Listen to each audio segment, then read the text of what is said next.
Hello and welcome to yet another episode of Shift Podcast, where we talk to individuals around the world about how they overcome their comfort zones and essentially just trying to help people overcome their own internal BS and to do some amazing things and to showcase that just regular people around the world are doing really impactful and awesome things, and that next person can be you as well. So my name is Elena Agragimova. I'm your host. Super excited to have Chelsea with me today. So Chelsea Robberson is an ex-school director turned rogue education entrepreneur, which I just love. So Chelsea, welcome to the show. Thanks. That sounds about right. Yeah. A little bit of rogue, a little bit of entrepreneur, all kind of mixed together. Yes, and we didn't plan this, but our T-shirt very much represent what is it that we're here to do, right? So I love it. Anyway, Chelsea, tell me a little bit more about you. Tell our audience who's Chelsea. Tell us a little about your background in terms of, I know you were doing a lot of things in the education space and then you kind of shifted. So talk to me about the shift. Yeah, it's been a crazy year. I mean, for all of us, right? So since about 2006, 2007, had been working specifically in early education centers. Pretty much doing every role inside of early education centers that you could possibly imagine. And then over time, ended up directing and growing early education centers. That was kind of my specific role. So walking them through accreditation, walking them through staff turnover, all of those types of things, which I really enjoyed because I loved being in a classroom, but I loved having the opportunity to kind of continue to multiply my impact on education and educators and the learners and all that as a whole. So continued to grow over that time. I directed a school for about 10 years, which was so much fun. My girls got to go there, all the way through first grade, and just getting to be a part of that whole thing was amazing. And then got recruited to another early education center that essentially needed to be rebuilt from the inside out while the plane was still flying. So the job offer went like this. Hey, Chelsea, we have a plane. It's 30 years old. Kind of crashing, everybody's panicking, there's yelling, food is being thrown, and everybody hates the pilot. So would you come in, be the pilot, also rebuild it without landing the plane, and then make sure everybody has the appropriate snacks? Oh, and by the way, everybody will probably hate you. And I was like, yeah, that sounds fun. Totally. So in mid-December of, I don't even know my years anymore, 2019, I took on this role, and they were right. Everybody was not super thrilled that I was there. There was 240 students, 78 staff members. There had been a lot of transitions, all of that. Anyway, we had to go through the licensing and accreditation process and just rebuild the whole thing. Curriculum was outdated, practices were outdated, training, all of that whole thing. It was a lot of fun. I built some really amazing relationships in it. I cried in my office several times. So that happened. Yeah, it is a big deal. Like, to touch on what you said, your mindset and your emotional intelligence and ability to have people around you and to kind of go through this is a huge part of this, aside from all of the credentials you have to do any work really, but this specific work, you have to have all that other side too.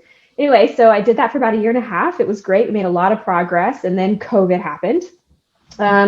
We finished the school year out on a virtual platform that I kind of ad hoc threw together, and we actually grew over that time and offered free preschool to other kids and all of that. It was a lot of fun.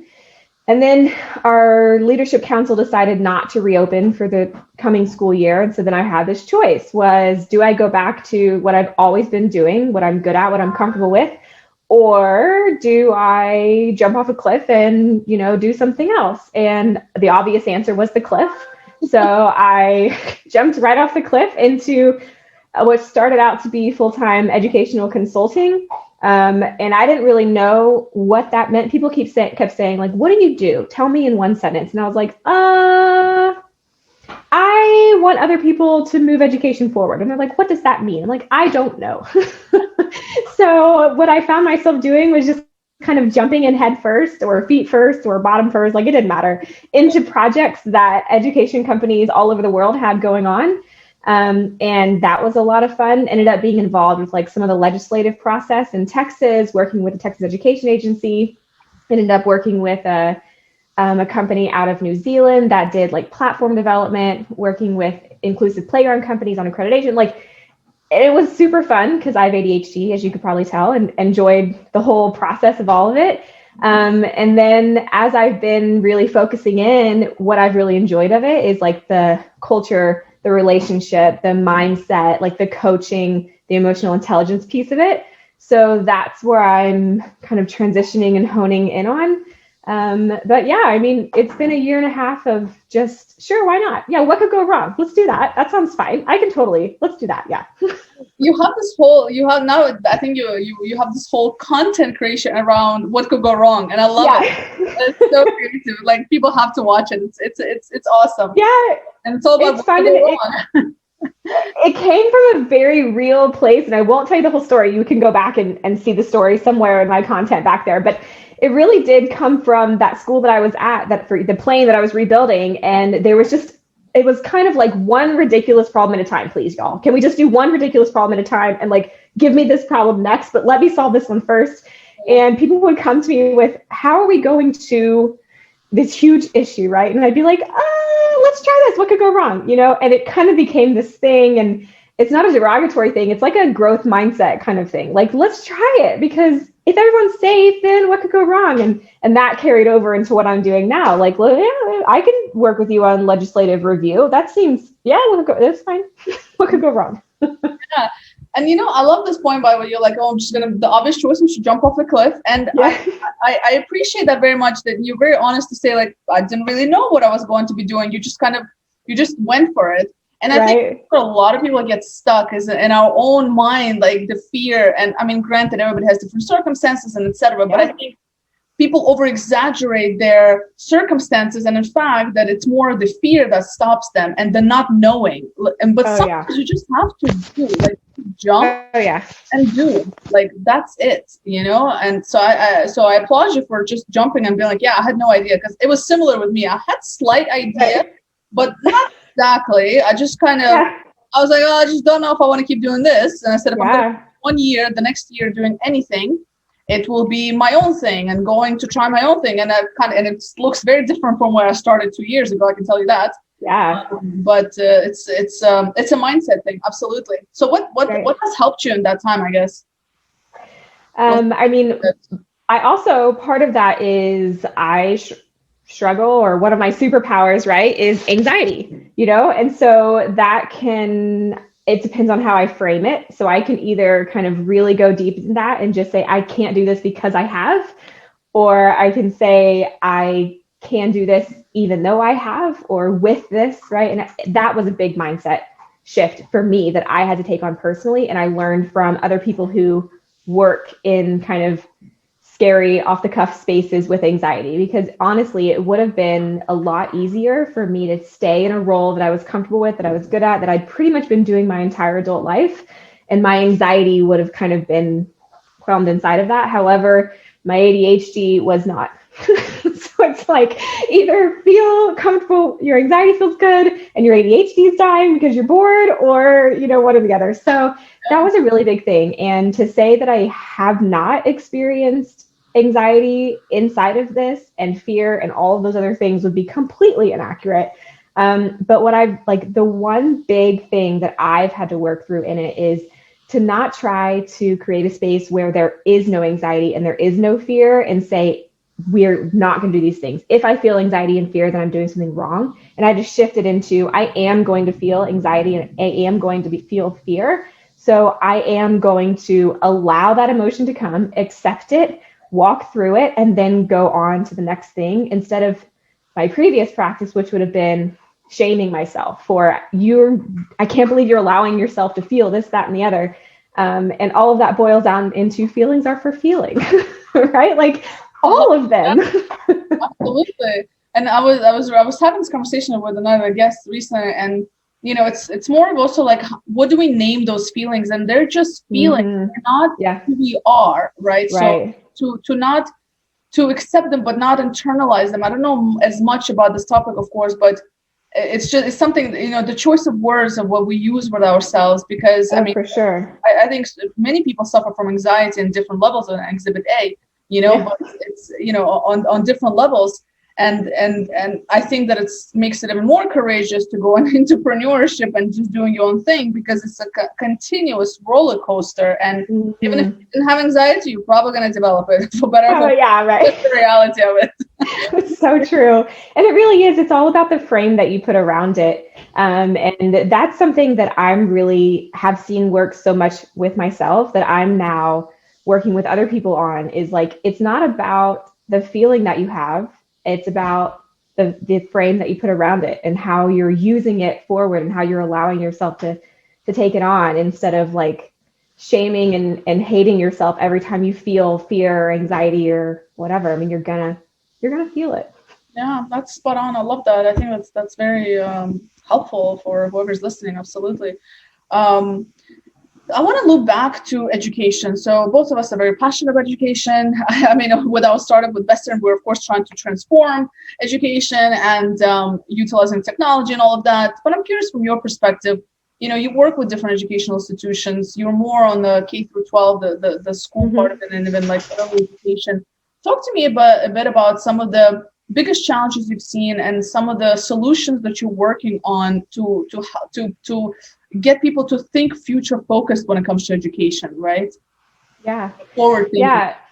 So, I mean, that's a big thing for me, kind of my official slogan, besides what could go wrong, I guess. If you were to go on my website, like the official Chelsea, it says moving education forward. So a big part of kind of what I preach, I guess, is we have to continue to move education forward, because the world is moving. Education needs to move. Learners need to move, right? We can't remain in this stagnant place.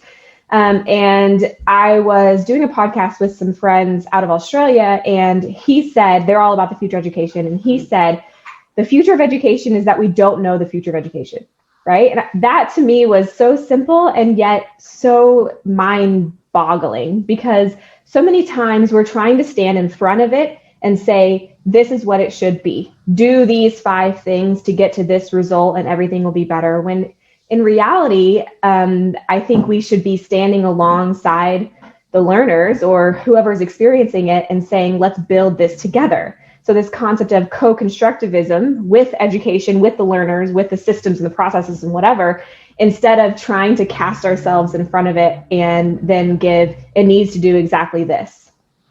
Because I think that can be very limiting. I mean, my ability to see into the future is limited. I can only assume, right, all these things about what we will need and what the future will look like and what learners need and all of that. And so I can assume those things, but I think the most powerful thing that I can do is co-construct the next experience or the next version of education, 2.0, 3.0, 4.0, and then continue to let it evolve, because there is no static solution. I mean, it's as in technology, everything has to be dynamic or it will die, And so I think that's so to answer all that, I guess, one of the biggest tools that I have seen make the biggest difference, and it's really abstract and challenging, but it's mindset. I mean, it's going into it saying, I don't know everything. I can't solve all the problems, but we as learners and educators can do this together. We can co-construct this together, and kind of putting aside what I've referred to as the ego of the educator. Because so often in the past, we've come up as educators, as adults, as leaders, and said, we know the answer. And also we used to hold the keys to all the information. Well, with the internet and all those things, learners can get any information that they want. They don't have to go through us. So what does it look like to set aside our ego and partner with the learners in a different way, and respecting them as humans and who they are and what they bring to it, and just coming alongside them in that. So yeah, co-constructing and having a mindset in that space, I think, is the biggest tool that we can use. And when I talk to education, leaders in education, it's always that mindset. And the first thing they tell me, like if I'm talking to the head of universities, for example, heads of departments, we work a lot with higher education versus schools. We do a little bit with schools, but mainly on higher education side. And it's always like, yeah, but our people are not ready for the change, and our department staff are not ready for the change. And I'm just like, but it's always been like that. Education, it's never been ready for a change. It's correct. Been the last one to kind of evolve, and it's almost like when you're forced to go into it. But and to me, it's just, I just still can't wrap my head around, because I said, well, if you're there to educate, it is only, you need to make sure you're educating for the future. Otherwise, if we still stick to the old way of doing things, and I mean, and just like you said, there's so much content, there's so much learning out there, and we need to really think about how we prepare in future generations for what's to come.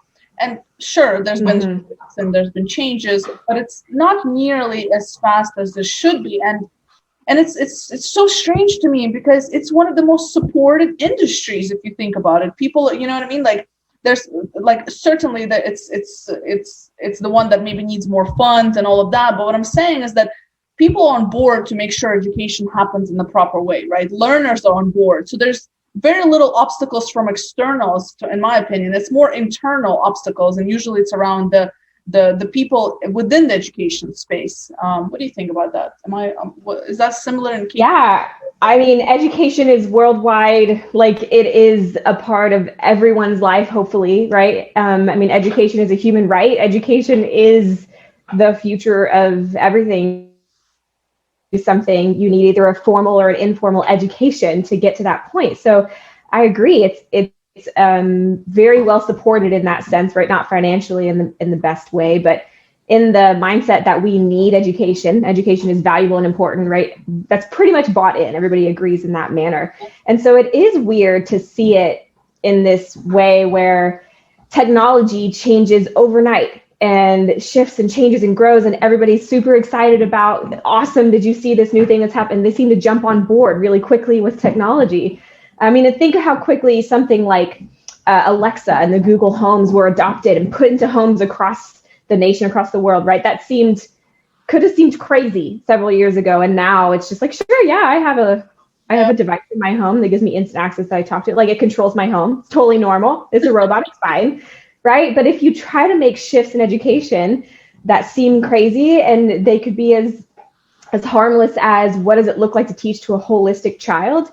People are like, whoa. Like, whoa, this is not what we do. This is not our conversation. We can't have those conversations. We can't move anything that fast. And so I do find it shockingly different from, the rest of the world, where people are eager to change and grow and thrive and do all those things. And then you get into education, and we're still functioning in the same way that education was built inside this factory system from 1800s. Like, that doesn't make sense. If our cars were the same cars that were built originally, we would have problems. And yet we're okay that our education system looks essentially the same as the original. Like, it doesn't make sense. It's crazy. I don't know. I mean, I really don't know what to think about it. I don't know. I've given up trying to understand it, to be honest. Instead, okay, let's come up with solutions and see who wants in on it. Right. Yeah. I think technology can support us in education for the future to move it forward. Well, I mean, technology is arguably the future as we see it right now. And we've seen that a lot happen inside of this pandemic, and the way that technology became infinitely more important in our day-to-day. But I think the coolest part of technology that I've seen in this is the ability to kind of tear down walls in between the world and bring all of us together. Like, pre-technology or even the pandemic, I would have not met so many people in education that are doing all these things.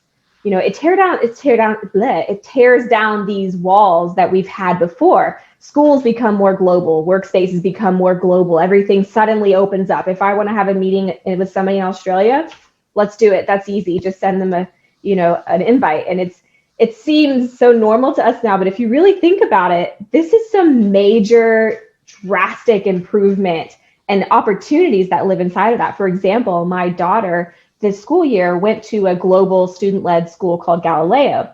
And so she would get off of classes or calls or clubs and was like, oh yeah, I had one friend from Turkey, I had one friend from France, I had one friend from Japan or whatever. And we were talking about what their dinner looks like. No. This is an experience that, we can try to give to our kids in North Richland Hills, Texas, to tell them these things. However, putting them in a global classroom with other learners who are just speaking about it as if it's normal, that's an experience that our kids couldn't have had however many years ago. And I think that's one of the biggest things, is bringing together learners into one global classroom, theoretically, and giving them the chance to kind of learn and grow from each other and see what they'll build and how can they use technology as the platform for what the learners are going to do next. I think that just blows my mind. It's just such a cool concept. That's a very cool concept, actually. That's really brilliant. It not only makes it accessible and affordable, but it also creates this almost the connects us as humans, right? And if we're able to connect at an early age with other people from around the world and understand that there's differences and that there's similarities and that there's different perspectives, then we can, that's where it's at, because most of conflict comes because of the fact that we don't understand each other, or we fear the other because we think they are different. So we fear the difference. So if we're able to be exposed to the different from as early as possible and understand that they're just like us, and and families are families around the world, and dinner table is dinner table, and the conversations are going. Everything is. People are people at the end of the day. And I think that's brilliant. You mentioned something about the holistic child. So you talk to me about what does that mean to you, and also when it comes to curriculum, because I feel like that's where we're lacking a little bit as well. What does that mean to be able to cater to the kid of the future? Right. Yeah. So my biggest experience with this is inside of early education. And this, unfortunately, or fortunately, I'm not entirely sure, is a much bigger accepted topic inside of early education. Like if you talk about how are we training or teaching or educating a holistic child with early educators, they're like, oh yeah, this is what we do. This is how we do it, right? Because it comes more naturally in those first 8 years, first 5 years. They are learning everything all at once, and they're holistically learning everything, their whole body, mind, experience, spiritual, academic, all of that. We are potty training them and introducing them to their colors, so that becomes a lot simpler and more well received. But recently we've seen a shift inside of it. Like a lot of training that I used to do with my teachers and that I still do is whole brain. How are we teaching to the whole brain child? So both sides of their brain, the front part of their brain, the back part of their brain, how are we able to teach to them when they're in fear, when they, retreat to their amygdala? How are we allowing them to express those feelings and emotions and walk through them and get to the other side? So I think at its very basic level, it's allowing, like we talked about at the beginning, feelings are for feeling. It's then allowing space for learners to be able to understand, experience and understand, express who they are, what they are, what they feel. And so often in education settings, in many settings, but in education settings specifically, we expect this very specific thing. Raise your hand if you want to talk, do not speak out of turn, don't get out of your chair. If you're frustrated, keep it to yourself because we're in the middle of a lesson, all of those types of things. And some of those are important for us to be able to function in a mass education system. However, they're not necessarily catering to a holistic child. And it's really just allowing for that space of you're feeling frustrated. And allowing the learner to be in that frustration and then say, and have the tools of, why am I feeling frustrated? What triggered this? What can I do next? What can I do differently next time? And I don't know, it's just giving them the tools to understand who they are. And I think that comes from building a relationship with them. But it's just getting out of our very strict, we're only here to teach them math, and seeing them as these are real humans, like full humans with experiences and emotions and all of that. And so as I'm teaching them math, am I also catering to them as a real life human? I love that. And I think, again, we're shifting towards that, but there's a long way to go. Absolutely. And, beyond kind of beyond early education, For sure. and then it's, and then we ask why is it by the time they reach university, they're not able to decide on certain things? And I was like, well, yeah, because at some point we stopped giving them we stopped letting them think for themselves. It's not enough to just do like a little bit of critical thinking exercises. It's just not. There needs to be that holistic approach throughout. And so I think we're going to see drastic changes in this in the next 2 to 5 years. And I mean, the silver lining of the whole pandemic is that it's sped up so much in education, in the way we teach, in the way we learn, in the way we operate as educators, as organizations as well. So I think I think that was the silver lining, and I'm really excited to see what's to come and to be part of the change that's happening as well. For sure. It's exciting things. So let me ask you this. So to shift back a little bit towards you and your experience, what were some of the, I guess I'm sure there's been a lot of lessons and a lot of learnings, but what would you say are the 2 things that you've learned about yourself through this journey of kind of just jumping off a cliff, doing something different? Only 2? I mean, however many you want, but just... I think I should kind of caveat that answer with, at the same time that I was rebuilding what I wanted my role in education as a career to look like, I was also kind of dismantling and remantling my entire life. Like, do I believe this? Why do I believe it? Does it align with who I am going to be, right? In every piece, like my family, my relationships, my religion, my all of that. So I had several things happening all at one time in my world, in alignment or at the same time as this career thing. So, but I think one of the biggest things that I learned about myself, and I shared a little bit about it in the beginning, was I am, regardless of how many breathing techniques I try or how well prepared I am or how much I've researched it or whatever, going to feel fear and anxiety. I just am. So it's not whether or not I'm going to feel it, it's what I'm going to do when I experience it and how I'm going to treat myself inside of it. And so that was a really big thing that I've not only gotten to learn, but then also practice on the daily, sometimes the minutely of, I'm feeling this. I'm going to allow myself to feel it and then move on from it. And so that's one huge thing. Feelings are for feeling. And then I think another thing is inside of the what could go wrong mindset is kind of what I call it for myself. Like, this is a what could go wrong mindset, right?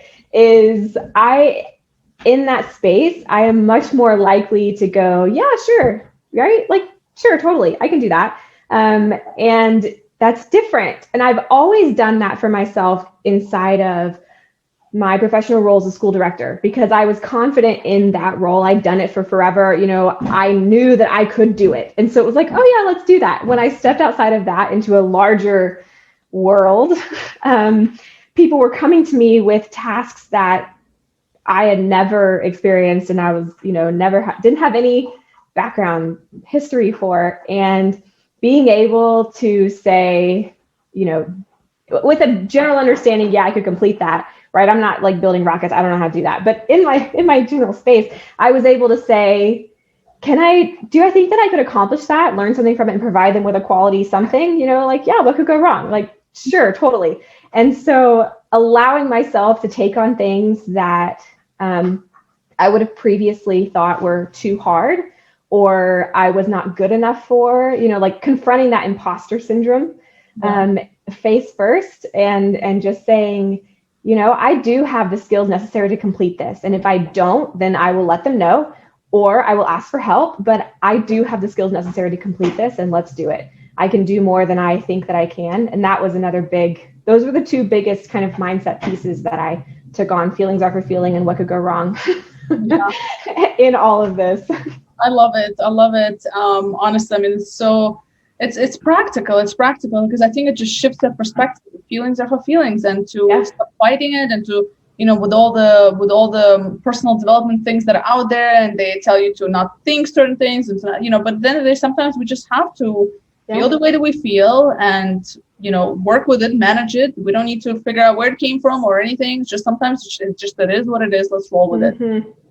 Just trust yourself that and I love the piece about imposter syndrome, because essentially it's just about trusting yourself. trusting yourself that you don't know it yet, but you're, the whole growth mindset piece, right? Right. You don't know it yet, but you're going to figure it out. And I think, and that's it. And I think that is the biggest blocker for many people. So I think if you're able to recognize that and to find ways to apply that, I think that's gold right there, honestly, and for anybody really. I agree. And if we to go back to kind of what we had talked about holistic education, like what does that look like? Those two mindsets, right there, I think are a huge part of if we were to give those types of tools to learners now at birth through 18, instead of, us having to find them out and experience them for themselves in our 30s, what would their 30s look like? Like if they don't have to learn these types of things because they've already experienced it inside of their education, how much further could they go than we have? Like that is the beautiful part of what we can offer in a holistic education, is giving them the tools now instead of them having to learn them on their own later. Way difficult, and working with adult learners, it's a different ball game altogether. Different challenges. Listen, before I ask you a final question, first of all, I love your content that you put out on LinkedIn. I think everybody should follow you on LinkedIn. I'm definitely going to share your profile. What Could Go Wrong is awesome. I love it. I love the conversations you have with your guests. Where else can they find you? Where's your website? Yeah, I mean, LinkedIn's my favorite. That's kind of the place that I hang out the most. I'm also on Instagram, Chelsea.Robberson. That one's a bit more, you never know what you might, I think I ranted about something over there this morning, so you never know what you might find over there. I have a channel on Giphy if you're looking for all of my gifts you're talking about. So if you go to Giphy and search my name, you can find like a whole channel of all the gifts that I've ever made, which, that's kind of fun. Just for that alone, that the people should Yeah, that's really fun. Hilarious. And then What Can Go Wrong Live is on all the major podcasting spaces. So yeah, that's me. Nice. Thanks. So last question. If you had a magic wand to transform the education, the whatever's early education, what would that be? What would you like to see happen in education? I think my magic wand would be very similar to all the things that we've already discussed, like the ability to give educators everywhere this mindset of how are we going to empower the learners, whatever that may look like, instead of saying how are we going to give the learners what we feel like they need, rather shifting that to how are we going to empower the learners to be who they are going to be, not who we feel like they should be. So yeah, if we could just kind of shift that tiny bit, just a little small change. That would be my magic wand. One mindset at a time. Yeah. One mindset at a time. Well, this is what this podcast is all about. Just shifting perspectives, opening up minds, hopefully to different ways. Yeah. Listen, brilliant. Thank you so much. Looking forward to continuing to engage with you and keep doing your posts. I love them. I'm sure the audience will enjoy it very much as well. So I'll definitely share your contact details on LinkedIn. And until next time. Awesome. Thank you.